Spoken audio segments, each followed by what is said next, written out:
اب ہوا کیا؟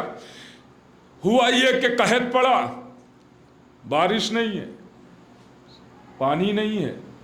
لوگ آئے دربار میں مامون کے پاس، کہا کہ آپ دعویٰ کرتے ہیں کہ وسیع ہیں رسول کے. تو وسیع رسول کا وسیع ہونا کوئی معمولی تھوڑی ہے. ایک کسی بڑے آدمی کا ایک کوئی چپراسی بن جاتا ہے، اس کا تو اچھا خاصا اختیار ہوتا ہے. اور کر رہے آپ دعویٰ کر رہے ہیں کہ وسیع ہیں رسول کے، یہ ان کی بات ہو رہی ہے. آپ دعویٰ کر رہے ہیں کہ وسیع ہیں رسول کے، تو آپ کا اختیار تو بہت ہوگا. کہنا کیا چاہتے ہو؟ کہ اتنے دن سے قحط میں مر رہے ہیں، اللہ سے کہو تمہاری تو بات ہوتی ہوگی نا، اللہ سے کہو بارش ہو جائے. بارش تو جب ہونا ہوگی تبھی ہوگی. کہ تم کیسے وسیع ہو کہ جو دعا کرو گے اور اللہ بارش نہ کرے؟ کیسے وسیع ہو؟ تو ایک مرتبہ چپکے سے کسی نے آنے والوں سے کہا کہ دیکھو اگر تمہیں بارش کرانا ہے تو 8ویں علی کے پاس چلے جاؤ، ہو جائے گی بارش. اب لیجئے وہ سب دربار سے نکلے، اور دربار سے نکلنے کے بعد 8ویں امام کی بارگاہ میں آئے. آنے کے بعد آواز دی مولا آپ دعا کر دیجئے. امام نے یہ نہیں کہا ٹھیک ہے جاؤ ہم آج دعا کر دیں گے بارش ہو جائے گی. غور کیجئے گا، اسی کو کہتے ہیں حق سر چڑھ کے بولتا ہے، حق چھپائے سے نہیں چھپتا ہے.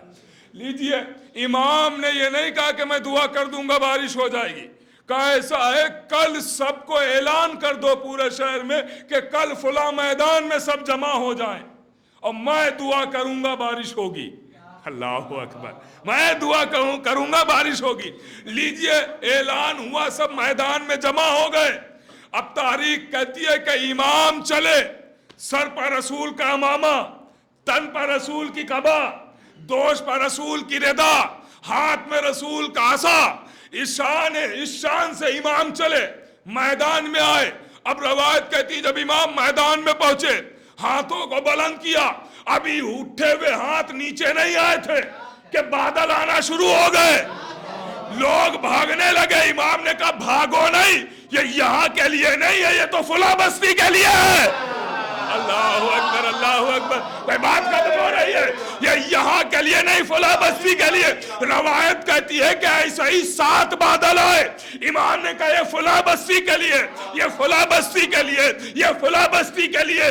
جب 7واں بادل آیا تو لوگ پھر بھاگنے لگے.